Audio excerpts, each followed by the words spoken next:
को कि कैसे जीतते हैं दांव। चुप तो यहाँ हुई है, मेरे से नहीं हुई है। मेरे को याद करना था कि वो पासा मेरे हाथ में रहे, वहां से मामा तो यहाँ से मैं, दोनों भाई लगे, ऐसा होना था। लेकिन यहाँ चूक धर्म से हो गई, इसलिए मेरी एंट्री वहां नहीं हुई। अगर धर्म भी ऐसा करेगा तो भगवान उसका साथ नहीं देंगे। पानम मदिरा पानम, ये भी समुद्र मंथन से निकली है मदिरा। ये इसमें भी कलयुग का वास होता है, इससे भी बचने का प्रयास करें। मदिरा जो है असुरों को प्रदान की गई थी, असुर प्रवृत्ति आसुरी प्रवृत्ति के लोगों को प्राप्त की गई थी। मदिरा को घटाया गया है अहंकार से।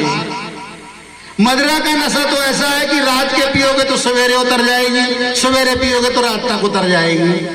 लेकिन अहंकार का नशा एक बार चढ़ गया तो जीवन पर्यंत नहीं उतरेगा, वो तो मृत्यु ही के समय नष्ट होता है। मैं जहां ये शब्द आया माने अहंकार को मदिरा से घटाया गया है, उससे खतरनाक अहंकार का नशा होता है। स्त्री प्रसंग इत्यादि वगैरह, जड़ मूर्ख पैदा होना, स्वर्ण धातु में भी कलयुग का वास होता है, और भगवान ठाकुर जी का भी वास होता है भागवत में।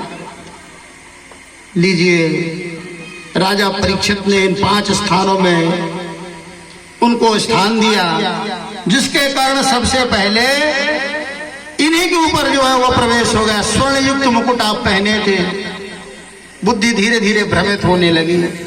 जब आगे चले, कुछ दूर चले, तो एक श्रृंगी नाम के संत थे, वो आधे नेत्र बंद किए थे, आधे खोले थे अधो नेत्र से।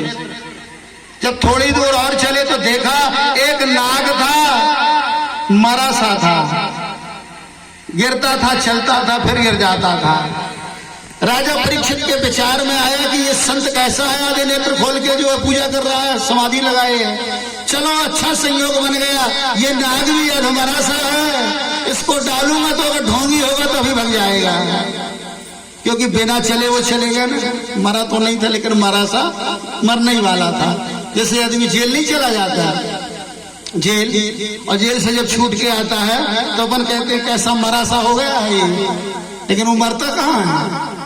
वैसे ही जो है वो सांप जो था ना एकदम मरई सा हो गया था, अपने बाण से उठाया और तच्छ कलेवरम, भागवत में लिखा है, संत जी के जो है हृदय में लपेट दिया, गले में। नाग थोड़ा दूर चलता था फिर पलट जाता था, उसमें उतनी शक्ति थी नहीं कि वो काट भी सके।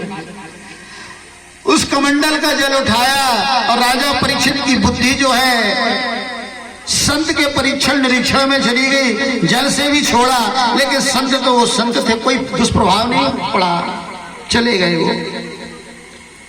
सुबह से गुरुजी की सेवा करने के लिए उनका शिष्य एक समीक था, समीक नाम का शिष्य था, वो आता था गुरुजी की सेवा के लिए। सुबह से जब वो आया तो देखा कि वक्षस्थल पर नाग पड़ा हुआ है और कमंडल का जल बिखरा पड़ा है।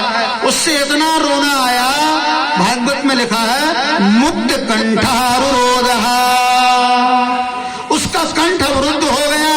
पहले तो पिता समान गुरु का जब उसने अपमान देखा तो शांत हो गया और रोने लगा, दोनों आंखों में आंसू भराए, और उसी कमंडल का अपनी अंजलि में जल लेकर के बाक वज्र छोड़ने लगा। उसकी वाणी